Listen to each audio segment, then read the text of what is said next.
자, 지난 시간에 하나님으로부터 도무지 순종할 수 없는 명령을 받고 그 하나님의 명령에 순종하기 위해서 나아가는 아브라함, 그 아브라함의 길을 막기 위해서, 하나님께 순종하기를 원하는 그 아브라함의 길을 막기 위해서 사탄 마귀가 여러 가지 전략을 가지고 아브라함을 공격했던 것 생각해 보았죠.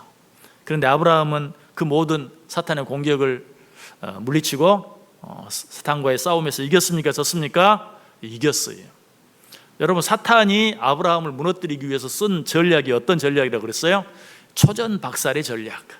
다시 말해서 아브라함, 너 내일 아침에 네 아들을 데리고 하나님이 명령하신 대로 지금 아들을 제물로 드리기 위해서 갈 거지? 꿈도 꾸지 마라.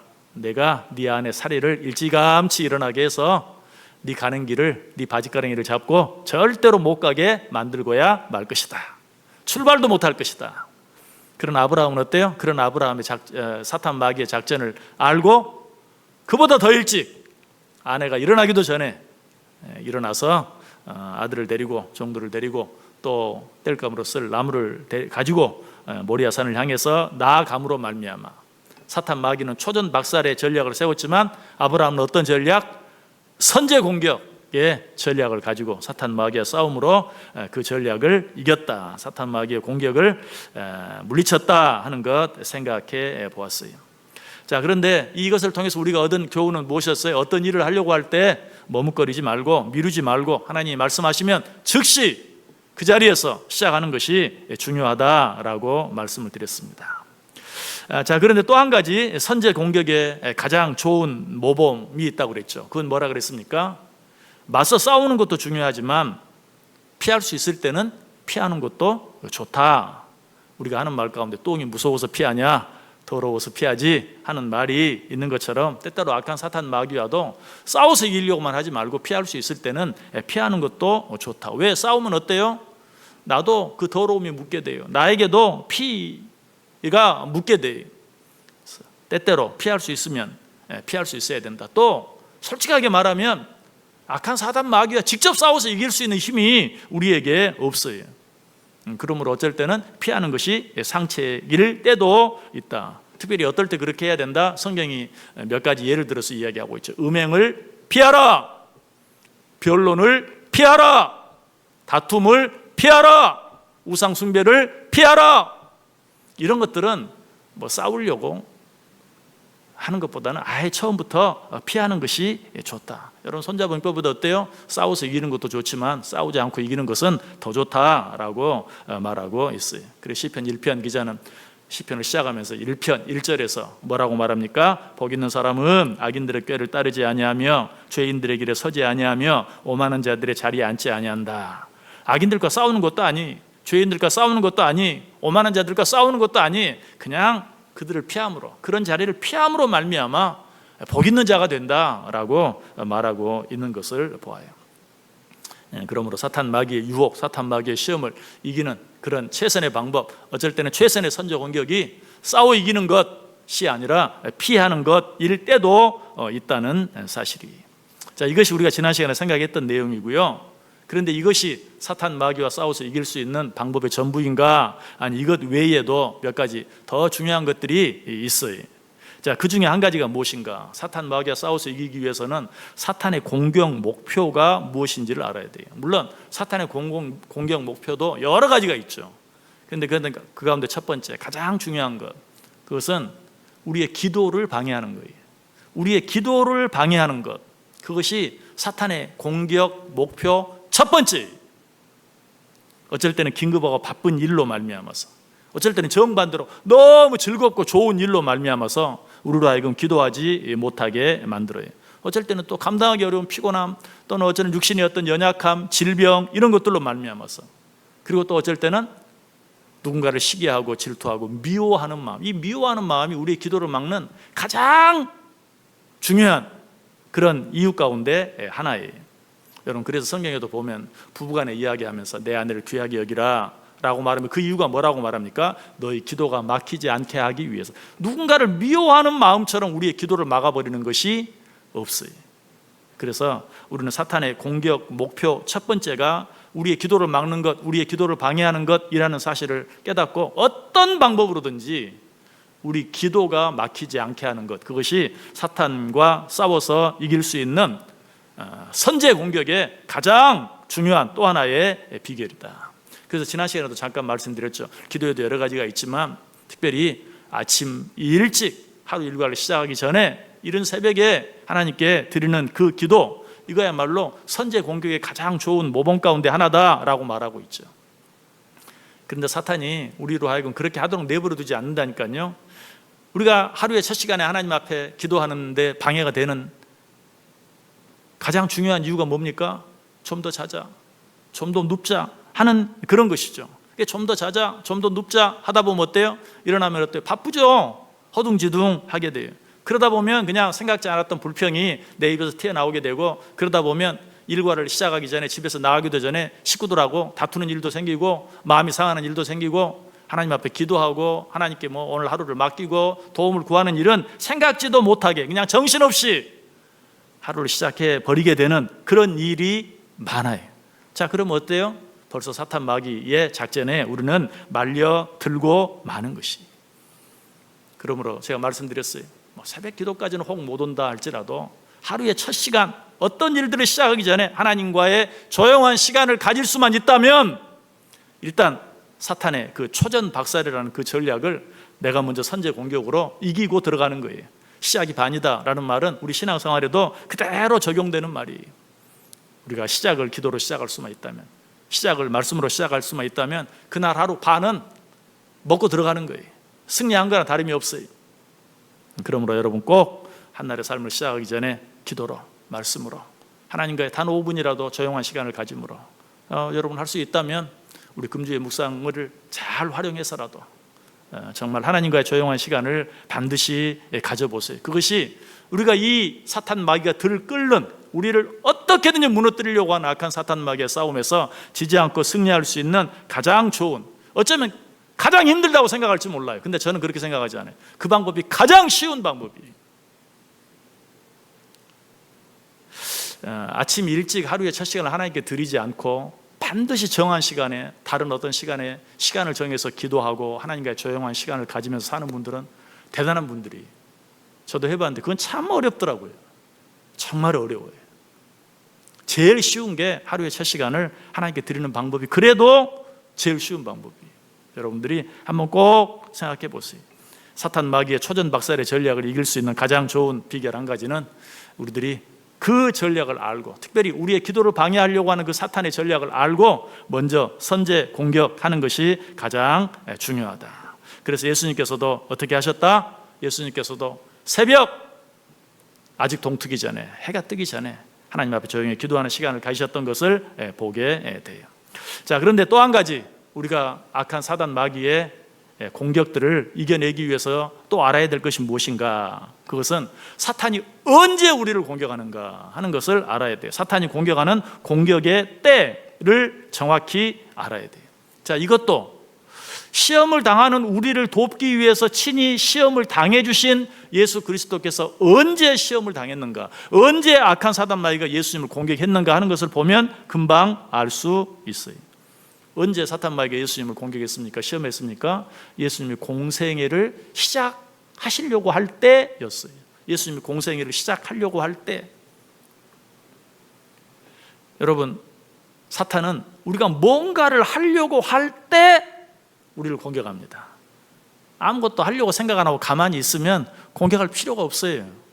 내버려 두면 되지 뭐 공격할 필요가 없어요. 근데 뭔가를 하려고 할 때, 특별히 우리가 믿음을 가지고 믿음 안에서 뭔가를 해보려고 할 때, 특별히 잘해보려고 할 때,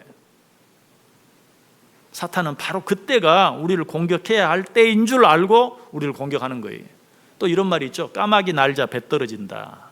뭔가를 하려고 하는데 그냥 우연히 그 일을 방해하는 어떤 일이 생겼다라는 말이죠. 그 말은 꼭 그런 일들이 우연히 생긴다라는 말처럼 들려요. 그러나 사실은 그렇지 않아요. 우연이 아니. 그런 뒤에는 꼭 뭐가 있어요? 악한 사단 마귀의 계략이 있어요. 그래서 우리가 뭔가를 하려고 하면 꼭 그 일을 하지 못하게 만드는 어떤 일이 생긴다. 인간적인 눈으로 보면 까마귀 날자 배 떨어지는 것 같지만 까마귀 날자 배 떨어지는 것이 아니고 사탄이 그 때를 호시탐탐 노리고 있다가 그 때가 되니까 기회는 이때다, 내가 이때를 놓치랴 하고 우리를 공격하는 것이다 하는 것이. 그래서 예수님께서도 공생애를 시작하려고 할 때 악한 사단 마귀가 그를 공격했다. 두 번째로 예수님은 또 언제 시험을 당하셨습니까? 성령 충만할 때 시험을 당했어요. 좀 아이러니하죠? 누가복음 4장 1절 2절에 보면 예수께서 성령의 충만함을 입어 요단강에서 돌아오사 광야에서 40일 동안 성령에게 이끌리시며 마귀에게 시험을 받으시더라. 성령의 충만함을 입어 요단강에서 돌아오사 광야에서 40일 동안 성령에게 이끌리시며 그때 어떻게 했다고요? 마귀에게 시험을 받으셨다. 예수님께서 어디에서 돌아오셨다고요? 요단강에서. 요단강에서 뭐하고 돌아오셨어요?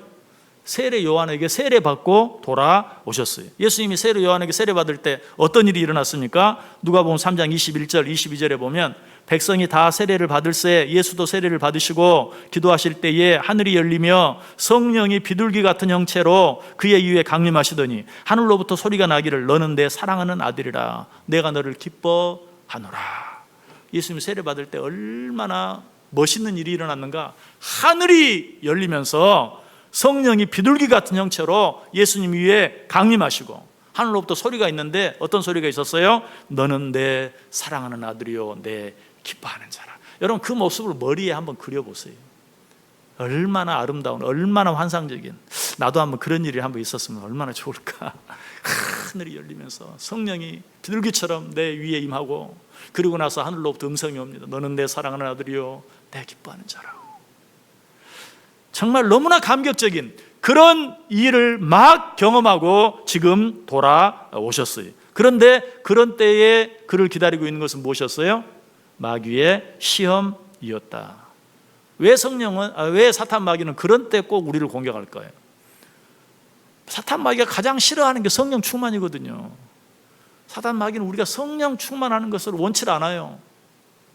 그렇기 때문에 우리가 성령 충만해졌다, 은혜 받았다, 뜨거워졌다 하면 어때요? 반드시 공격해야 돼요.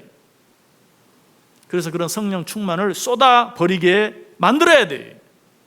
그래서 그런 때에 꼭 공격하는 것이. 예수님만 그런 일을 당한 게 아니에요. 엘리야도 마찬가지. 엘리야는 갈멜 산상에 대결이 있었죠. 바알 신을 섬기는 선지자 450명, 아세라 신을 섬기는 선지자 400명, 도합 850명과 대결을 벌여서 누가 이겼어요? 엘리야가 이겼어요.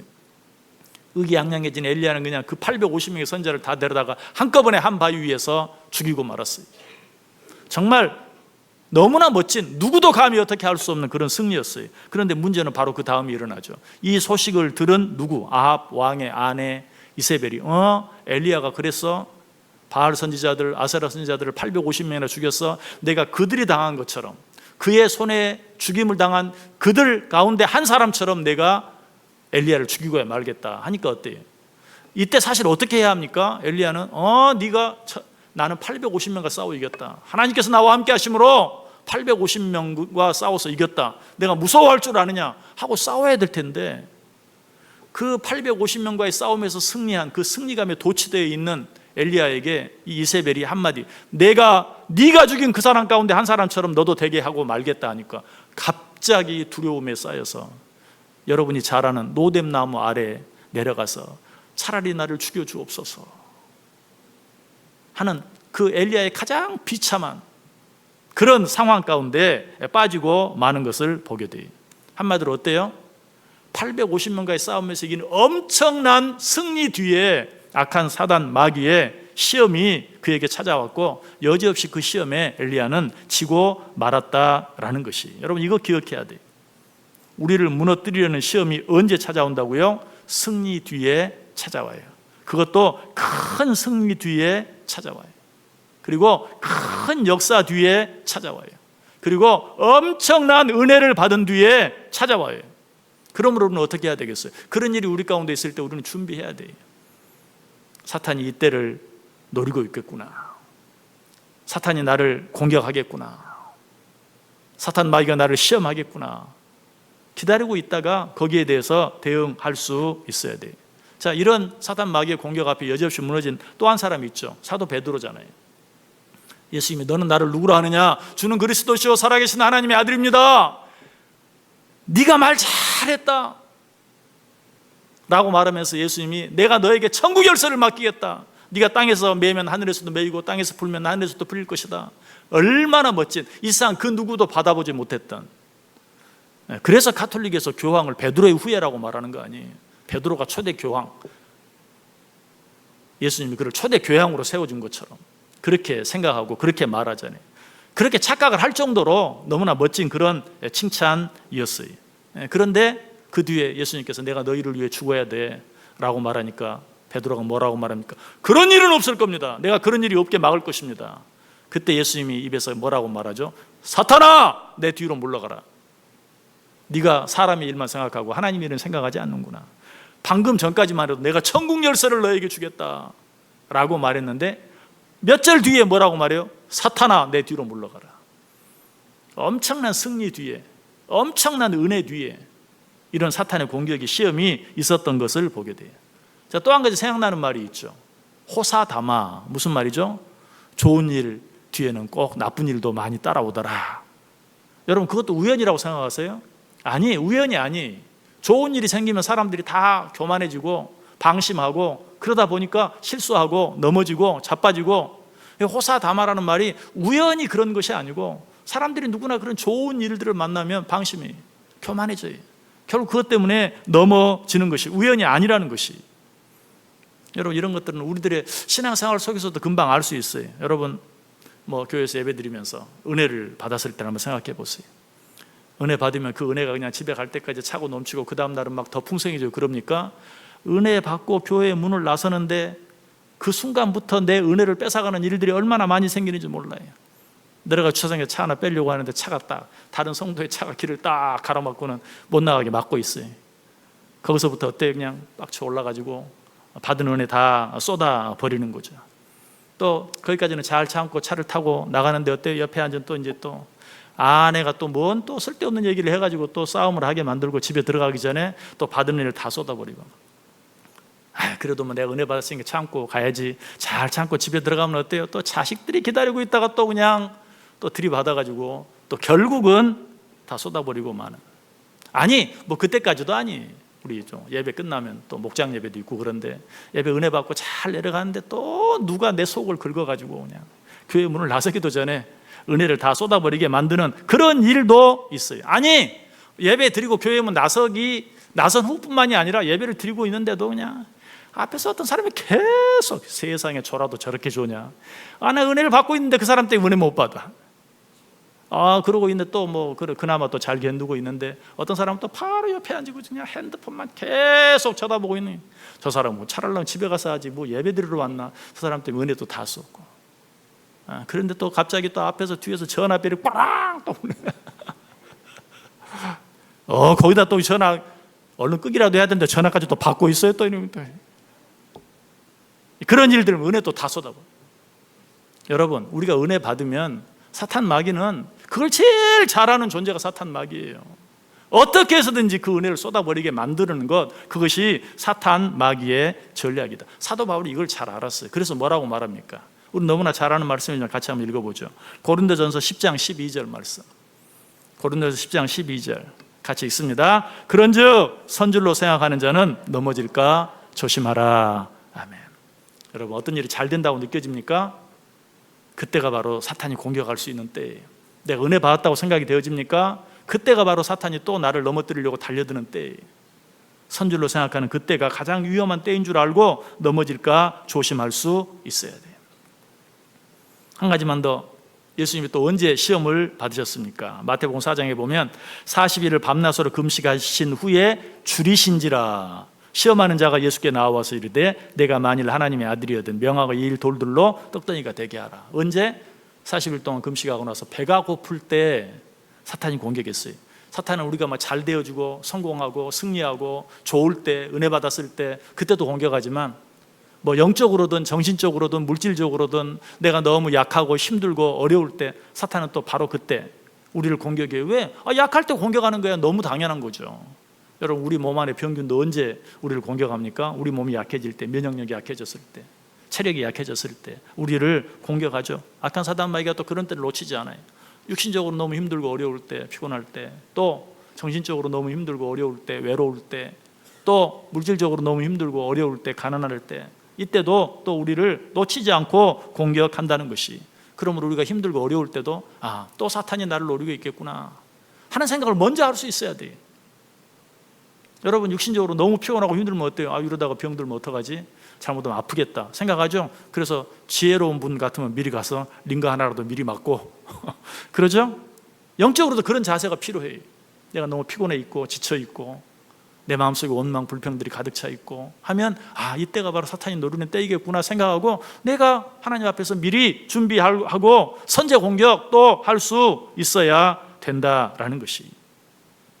자, 그렇다면 이런 시험들을 이기기 위해서는 우리가 어떻게 해야 되는가? 시편 71편 기자가 그 방법을 잘 이야기해 줘요.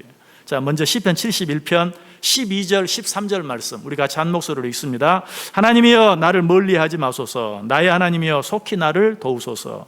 내 영혼을 대적하는 자들이 수치와 멸망을 당하게 하시며 나를 모해하려 하는 자들에게는 욕과 수욕이 덮이게 하소서. 뭐 하고 있는 것 같아요? 역시 기도하는 거예요. 기도밖에는 없어요. 정말 기도 외에는 이런 유가 나갈 수 없느니라 라는 말씀처럼 여러분, 기도 외에는 우리가 악한 사단 마귀를 아까 말씀드렸죠? 싸워 이길 수 있는 힘이 있는 사람이 저와 여러분 가운데 없어요. 하나님께 도와달라고, 하나님 속히 나를 도우소서. 나를 공격하는 저 악한 사단 마귀들이 오히려 수치를 당하게 해주소서 라고 하나님께 기도해야 돼요. 그리고 나서는 자, 방금 읽은 말씀 시편 71편 12절 13절 뒤에 14절 말씀 우리 같이 읽습니다. 나는 항상 소망을 품고 주를 더욱 찬송하리이다. 아멘. 여러분, 기도 물론 중요해요. 하나님, 내가 지금 힘들어요. 악한 사단에게 나를 공격해. 이 공격으로부터 나를 이기게 해주세요. 그런데 그보다 더 적극적인 악한 사단 마귀를 공격할 수 있는 방법이 있다면 감사하고 찬송하는 거예요. 지금 내가 너무 힘들어요. 어려워요.